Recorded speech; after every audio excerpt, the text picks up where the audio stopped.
Hi everyone, welcome to ComfortLifeChannel. I'm very happy to see you here today and I hope you're doing great. In this video we are talking about superfoods, but not actually about what superfoods are good for you, but about how superfoods sometimes could be bad for you, or actually what type of superfoods we are really overeating. Right. Sometimes a good thing and a good option of a meal for you might be bad if you're consuming lots of it.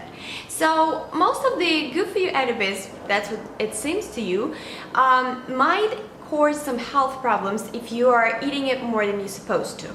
Well, it's not really your fault because this is the way right now that if some superfood comes out on the market and everybody starts talking about it, it becomes available all over the place, right? So when you're busy, you want to just grab a lunch or dinner and you see it all over the place, it's really hard for you to make another choice.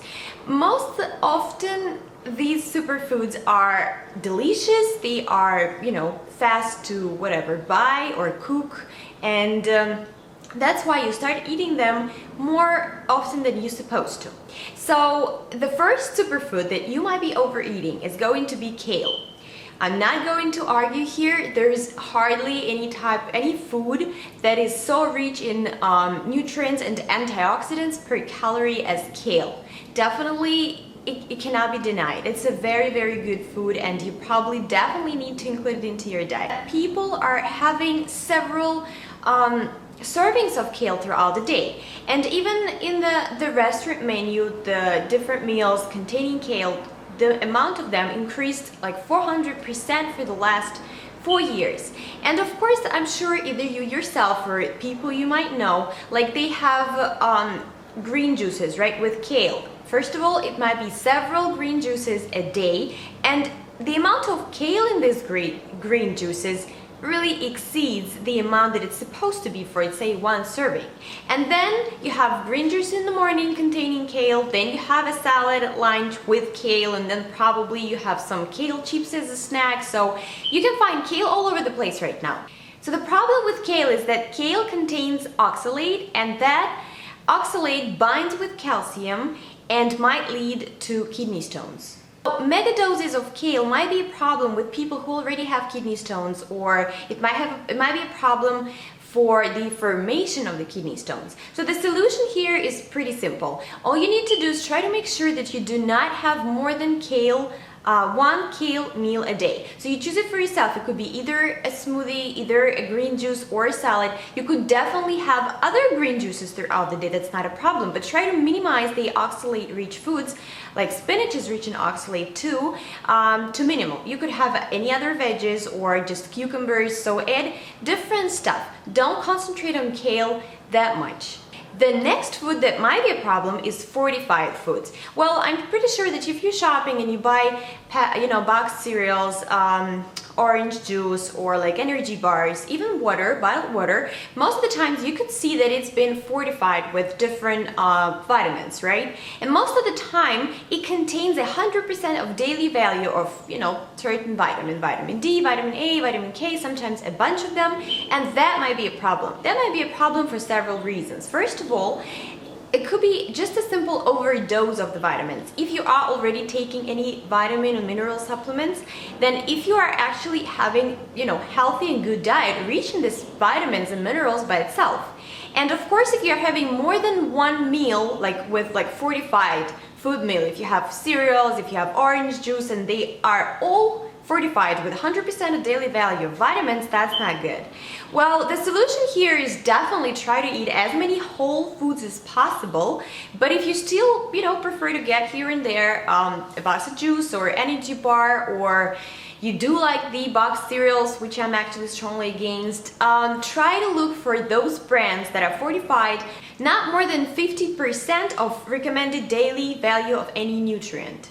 It's actually not a joke because high doses of iron, of vitamin A, vitamin D, zinc, they might be very bad for your health and they might cause various health problems. So you have to stay alert, especially if you are, feeding these meals to your kids, because that's important. The next superfood that you might be overeating is going to be seaweed. Well, that's actually very popular as pretty much as sushi, right? So you might have seaweed salad, you might have it in sushi, in the rolls, and sometimes you can find it in tea, in the powder form, in the kelp supplements. But you have to be very careful with that one because it's very, very rich. It's a very rich source of iodine.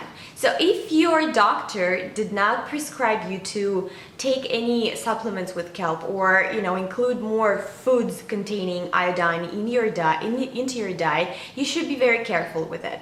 Well, what I'm saying very careful is you shouldn't have more than one seaweed meal a week actually. So it could be a seaweed salad, but you cannot really have it every other day. I know it's delicious and I like it too, but you have to be careful with that, because if you exceed the amount of iodine in your diet, in your body, that will cause a problem with your thyroid, and that in turn might cause the weight problems and basically just hormonal disbalance.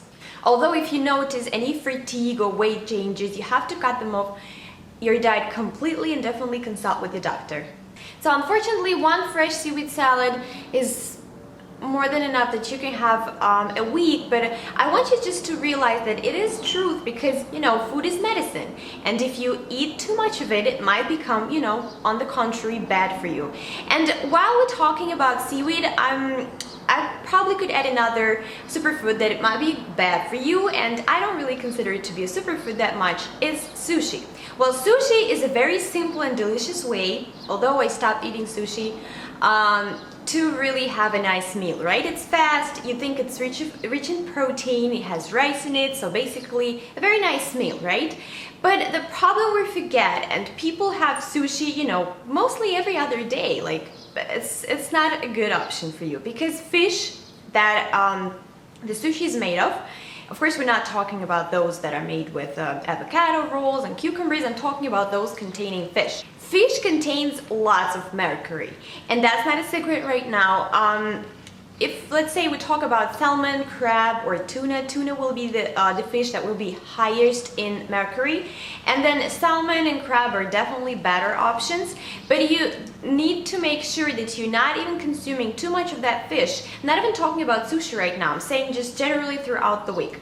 Well, I have a small list here which says which fish is, has the highest mercury amount and which ones has the lowest. So the very high amount of mercury is in swordfish, big eye, marlin, king mackerel, tilefish, and shark.